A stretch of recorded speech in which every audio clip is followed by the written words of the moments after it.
Hello guys. तो guys आज बात करेंगे बीसीएम पे, बॉडी कंट्रोल मॉड्यूल पे। बॉडी कंट्रोल मॉड्यूल के अंदर क्या क्या लगा होता है और इसकी रिपेयरिंग के बारे में आपसे कुछ टिप्स शेयर करूँगा गाइस। अगर आप मैकेनिक हैं या आप इलेक्ट्रिशियन हैं या आप स्पेशली ईसीयू का काम करते हैं या ईसीयू का काम सीखना चाहते हैं गाइस, तो गाइस मैं आपसे कुछ बहुत ही इंपॉर्टेंट थिंग्स शेयर करूँगा गाइस। तो गाइस लास्ट टाइम मैंने एक ईसीयू पे वीडियो बनाया था, उसमें भी कुछ रिपेयरिंग के मैंने मेथड शेयर किए थे। तो मैं इस वीडियो में भी बीसीएम के थ्रू आपको कुछ बताना चाहूँगा। तो गाइस बीसीएम के अंदर जितने भी बॉडी के सिस्टम्स होते हैं, जैसे कि हमारे पावर विंडो होती हैं, इंडिकेटर्स होते हैं, हेडलैम्प्स होती हैं या सेंट्रल लॉकिंग भी होती है, वो डिपेंड करता है कंपनी के मेथड्स पे, कंपनी क्या क्या चीज़ बीसीएम को देती है। तो गाइस बीसीएम के अंदर जो हमको मिलता है, बीसीएम के अंदर हमें कुछ रिले मिलती हैं लगी हुई, और एक माइक्रो प्रोसेसर होता है। माइक्रो प्रोसेसर जैसे ही हमारा इशू के अंदर होता है वैसे इसके अंदर भी होता है, जिसको सीपीयू बोलते हैं, जो कंट्रोल माइक्रो प्रोसेसर होता है गाइज। गाइज इसके अंदर भी वही कैपेसिटर, वही supply IC, supporter IC, resistance, PF, इसके अंदर भी सेम वही थिंग होती है गाइज। सो गाइज मैं इसका तुमको एक तरीका बताऊंगा रिपेयर करने का। और गाइज बीसीएम हो, ईसीएम हो, या आपके पास पावर स्टीयरिंग कंट्रोल मॉड्यूल हो, आपके पास कोई भी इलेक्ट्रॉनिक कंपोनेंट हो, तो उसकी रिपेयरिंग के बारे में मैं आपसे एक टिप्स शेयर करूँगा गाइज़। तो गाइज़ चलिए गाइज़, अगर आपने अभी तक चैनल को सब्सक्राइब नहीं किया तो गाइज़ चैनल को सब्सक्राइब कर दीजिए गाइज़। गाइज़ जितनी भी आने वाली जो इलेक्ट्रॉनिक्स कार हैं, मैं उनकी भी आपके साथ जितनी भी टेक्निकल बातें हैं उनकी सर्विसिंग की और उनके साथ उनके डायग्नोसिंग की, कैसे कैसे उनको चेक करते हैं। सो गाइज़ आपके साथ मैं A to Z सब चीज़ शेयर करूँगा। तो ठीक है गाइज़, मैं आपको कुछ चीज़ दिखाता हूँ पहले। सो गाइज सबसे पहले ये जो है बीसीएम है, जो मेरे पास बीसीएम है अभी, उस बीसीएम का मेरे पास ये पूरा चार्ट है। उस बीसीएम के अंदर कितनी पिन्स हैं, उस बीसीएम के अंदर कितनी पिन है और कौन कौन सी पिन को सप्लाई आ रही है, कौन कौन सी को यह आउटपुट दे रहा है। तो गाइज़ मैं आपसे बात करूँगा कि सिंपली थिंक आपको क्या करना है गाइज़। अगर आपके पास गाइज़ ये वाला डायग्राम है किसी भी बीसीएम का, जिस भी कंपनी को, आजकल बहुत सारे ऐप्स चल रहे हैं, ऑल डाटा भी है, ऑल डाटा रिपेयर के अंदर भी आपको पूरा वायरिंग डायग्राम मिलता है। तो गाइज़ इसमें देखने वाली बात क्या है गाइज़, जैसे कि आप ये देख सकते हैं इसके अंदर 4 कनेक्टर हैं ये, ठीक है गाइज़, 4 हार्नेस हैं, नंबर ABCD। तो ए में जो ये पहली वायर है, फर्स्ट टू 30, 1 से 13 वायर, और फिर 14 से 26, यानी कि जो पहला कनेक्टर है उसके अंदर 26 वायर्स हैं। तो ये जो 26 पिन्स हैं, अब इनकी ये पिन्स क्या क्या काम कर रही हैं। सो गाइज़ आपको ये देखना होगा कि ये कनेक्टर ए है, कनेक्टर ए, तो ये पिन्स है, ये पिन का डिस्क्रिप्शन है कि पिन कौन कौन सी है, इनका जो विवरण है। तो गाइज A1, तो कनेक्टर ए, पिन नंबर 1, तो A1, ये A1 कहाँ पर जा रही है, सप्लाई फॉर इंडिकेटर रिले, यानी कि ये सप्लाई आ रही है आउटसाइड से, जो बीसीएम के अंदर जो इंडिकेटर की रिले लगी हुई है, जो सिग्नल लैंप्स है। कई सेकंड में कह रहा है लेफ्ट इंडिकेटर आउटपुट रिले, ठीक है, ये भी रिले सिग्नल के लिए ही है। और गाइस फॉग लैम्प का स्विच है, जो फॉग लैम्प काम करता है। Guys head lamp, power wash, गाड़ी जो हाईटेक गाड़ियां हैं उनके अंदर ऑटोमेटिकली पावर वॉश होता है, हेड लैम्प को जो वॉश करते हैं।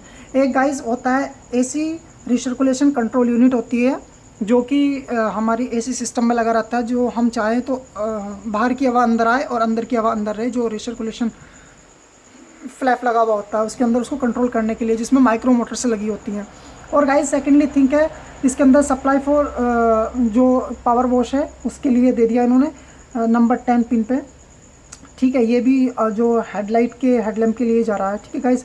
फिर हॉर्न के लिए आउटपुट दे दिया, यानी कि जो आउटसाइड हॉर्न की रिले है, हॉर्न की रिले का आउटपुट भी बीसीएम से जाएगा। तो गाइस इस तरह से जितनी भी A नंबर की पिन है वो सब पे इसने सप्लाई दे दिया, सप्लाई, ये इंडिकेटर करंट सेंस दे दिया, राइट हैंड इंडिकेटर, जितने भी हमारे इंडिकेटर हैं सबको अलग अलग से इसने वायर निकाल दी। गाइस इस पर डायरेक्ट बैटरी का करंट आता है, नंबर ए कनेक्टर में 15 नंबर की पिन पे बैटरी का ग्राउंड आ रहा है गाइस। इन 2-3 पिनों पे कुछ नहीं है। तो गाइस आपको इस तरह से ये चेक करते जाना है। और फिर इसमें सब कुछ है गाइस। ये ICM है, इसको इंटेलिजेंट कंट्रोल मॉड्यूल भी बोलते हैं, जो इंटीग्रेटेड कंट्रोल मॉड्यूल होता है। तो इसकी मेन सप्लाई आती है डी कनेक्टर पे, डी कनेक्टर नंबर 1 पिन पे। HRS स्विच इल्यूमिनेशन होता है गाइस, जो हमारे ऑटो फोल्ड मिरर होते हैं उसके लिए भी यहीं से सप्लाई जाती है guys. Ignition switch input, ignition switch का जो इसके अंदर इनपुट सप्लाई आती है, जब हम इग्निशन ऑन करते हैं, जैसे इग्निशन ऑन का ECU पे सप्लाई जाता है, वैसे ही BCM पे भी सप्लाई आता है। तो गाइस फिर इसमें ये हैज़र्ड स्विच है। हैज़र्ड स्विच वो स्विच है जो हमारे 4x4 इंडिकेटर होते हैं उसके लिए स्विच दिया जाता है। So guys AC switch illumination, जो एसी बटन है, एसी बटन के अंदर जो लाइट आती है वो भी इसी जो बीसीएम है, बीसीएम से कंट्रोल होता है। गाइज हेडलैम्प स्विच, जो हेडलैम्प का जो स्विच है, हेडलैम्प का जो बटन है उसको भी यही कंट्रोल करता है। Guys door open output, guys जब हम डोर खोलते हैं और डोर खोलने के बाद हमारा जो क्लस्टर मीटर है उसके अंदर वो डोर का सिंबल ओपन हो जाता है, तो गाइज उसके लिए भी यही आउटपुट सिग्नल देता है। इनपुट ये लेगा, आउटपुट ये देगा। सो गाइज जितने भी ये सिस्टम्स हैं, मैन बीम सोलोनाइड, यानी कि जो हेडलैम्प के अंदर जो मैन बीम सिस्टम होता है। तो गाइज वीडियो को ज़्यादा लंबा नहीं करते, मैं आपको समझा देता हूँ इसी से गाइज। तो गाइज इस तरह से आपको ये देखना है जितने भी कनेक्टर हैं, ए कनेक्टर पे कौन कौन सी पिन जा रही है, कौन सी पिन पे क्या जा रहा है, बी कनेक्टर पे कहाँ पे क्या जा रहा है, क्या क्या है सब। अगर आपके पास ये चीज़ है तो आप बेसिकली समझ जाओगे। लेकिन इतना समझ लो कि अगर ये कह रहा है नंबर ए पिन नंबर 1, तो ए कनेक्टर पिन नंबर 1। अगर ये कहता है बी की बात करता है, अगर ये बी की बात करता है, बी पिन नंबर 1, तो आपको देखना है ये। तो फिर आपको आ जाना सेकंड नंबर कनेक्टर पे, बी कनेक्टर पे, और पिन नंबर 1। पिन नंबर 1 इसकी ये होगी 1 से 8, और इसके अंदर 16 पिन है, इसके अंदर 26 पिन है, इसके अंदर ये आपकी 12 पिन है, और ये 22 पिन है। तो ये कनेक्टरों की इसने दिखा रखा है कि इस कनेक्टर के अंदर इतनी पिन है, इस कनेक्टर के अंदर इतनी पिन है। तो गाइस चलिए, सो गाइस बेसिकली आपको क्या करना है, ये मेरे पास नंबर 1 कनेक्टर है। नंबर 1 कनेक्टर के अंदर ये इसकी इधर से शुरू हो जाती है नंबर 1 पिन। ये इसकी नंबर 1 पिन है जिस पे सप्लाई जा रही है फॉर इंडिकेटर के लिए। तो जो इंडिकेटर की सप्लाई आपको ये वायर देखनी है, और ये वायर देखनी है आपको। तो इसकी ये जो अंदर वाली वायर है, इसके अंदर जो नीचे वाली वायर है, ये जो पिन्स है, ये नीचे वाली पिन है, ये इसकी नंबर 1 की सप्लाई पिन है। तो आपको करना क्या है, सही नहीं दिख रहा यार। ओके, ये पिन इसकी मैंने इस पर मार्क लगाया था समझाने के लिए। तो आपको ये देखना है गाइस, मैं आपको बताऊंगा कि इसके अंदर दिखाई नहीं दे रहा है ये वायर कहाँ से निकल रही है, लेकिन गाइस आपको चेक करना है कि ये सप्लाई होती है, डायरेक्ट सप्लाई होती है नंबर 30 पिन की। तो आपको एक यहाँ पे मल्टीमीटर लगाना है और इन रिले पे लगा के आपको देखना है, जहाँ पर भी बोल जाएगा आपको पता लग जाएगा ये पिन कौन से रिले से कनेक्टेड है। रिंग से पहले इसकी जो पिन है और पिन रिले के जो बीच में है कुछ रेजिस्टेंस लगे हुए हैं और कुछ पीएफ लगे हुए हैं। तो आपको उनको कैसे चेक करना है गाइज, पीएफ होता है जो हमारे जो करंट होता है उसको फिल्टर करता है। हर पिन के पास पीएफ लगे हुए हैं, ये जो आप देख रहे हैं, ये जो आप देख रहे हैं हर पिन के पास जो पीएफ लगे हुए हैं। तो पीएफ कैसे चेक होते हैं, पीएफ के एक सिरे से दूसरे सिरे तक जब हम मल्टीमीटर लगाते हैं कंटिन्यूटी पे सेट करके, अगर कंटिन्यूटी बोलती है तो ये हमारा ख़राब है, अगर कंटिन्यूटी नहीं बोलती तो ये ठीक है। ऐसी रेजिस्टेंस का होता है, जैसे ये छोटे छोटे रेजिस्टेंस लगे हुए हैं, कहाँ पर चला गया, जैसे ये रेजिस्टेंस लगे हुए हैं, रेजिस्टेंस के ऊपर ये इनका रेजिस्टेंस का जो अपना एक मान होता है वो लिखा हुआ होता है कि कितने कैपेसिटी का रेजिस्टेंस है।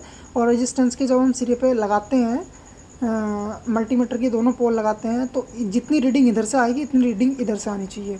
और इसके ऊपर जो कुछ अंक लगे होते हैं, जैसे कि 152 है, तो इसको आप समझना है कि 15 ये जो 2 है आपको इसको 0 में कन्वर्ट कर देना, आपको इसको समझने के लिए कि ये 1500 ओम्स का रेजिस्टेंस है। तो ये गाइज रेजिस्टेंस, आपको रेजिस्टेंस चेक करना आ गया और पीएफ चेक करना आ गया। तो गाइज आप जैसे इन सब चीज़ों को चेक कर लोगे, चेक करने के बाद में आपको देखना इनसे जो ये रेजिस्टेंस से जो ये वायर्स निकलती हैं, इन वायर्स को देखना। अगर आपका कंपोनेंट ठीक नहीं हुआ और रेजिस्टेंस भी आपका ठीक है, पीएफ भी आपका ठीक है, तो फिर आपको देखना है कि ये वायर कहाँ पर जा रही है।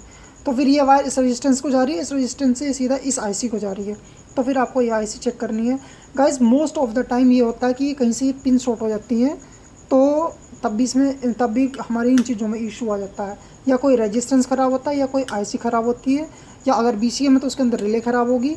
अगर गाइज ये प्रोसेसर ख़राब हो जाए, तो गाइज अगर आपको प्रोसेसर चेंज करना तो सबसे पहले उसके लिए आपके पास होना चाहिए एक्सपीरियंस। किस तरह का एक्सपीरियंस होना चाहिए आपको या तो किसी भी जो है आपको मोबाइल वाले के पास में 1-2 महीना आपको वहाँ पर काम करना है, जिससे कि आप ये जान पाओ कि, क्योंकि मोबाइल के अंदर बहुत छोटी छोटी आईसी होती हैं, और बहुत छोटे छोटे रेजिस्टेंस होते हैं, जैसे कि वो जो हमारी जो चार्जर पिन होती है उसका जो जैक बोलते हैं, जिसको जैक चेंज करते हैं या डिस्प्ले चेंज करते हैं, तो आपको देखना है कि वो छोटी छोटी पिन को कैसे सोल्डिंग करते हैं, कैसे रेजिस्टेंस को निकालते हैं, कैसे फिक्स करते हैं। उनके पास जो टूल्स होते हैं उनकी आपको नॉलेज लेनी है। आपको जाना है, उनसे कहना है कि मेरे को ना काम, भाई ये कहीं बाहर तो काम नहीं करना, बस मेरे को थोड़ा सा नॉलेज लेनी है कि आप कैसे इन चीज़ों को चेंज करते हो, कि मेरा जो वे है वो डिफरेंट वे है। क्योंकि गाइस आजकल सिखाने का तो बहुत ही कम हिसाब किताब रह गया, अब तो कोई सिखाता ही नहीं गाइस। सो गाइस, आप किसी भी, या आपको अगर आता है आईसी वगैरह चेंज करना तो आप चेंज कर सकते हैं, कहीं पे जाने की ज़रूरत नहीं है। यदि अगर आपको नहीं आता तो आपको फिर ये करना पड़ेगा गाइस। तो गाइस बस इस वीडियो में इतना ही। अगर गाइस आपको कोई सवाल पूछना है तो गाइस आप मेरे से कमेंट कर सकते हैं, और मैंने जो अपनी जो मेरी जीमेल आईडी है वो मैं उसका लिंक दे दूँगा आपको। जो इंस्टाग्राम की मेरी आईडी है मैं उसका लिंक दे दूँगा आपको डिस्क्रिप्शन में, तो आप डिस्क्रिप्शन में जा कर के मुझे फॉलो कर सकते हैं इंस्टाग्राम पे, और इंस्टाग्राम पे फिर हम वीडियो कॉल से भी अपनी बात कर सकते हैं गाइस।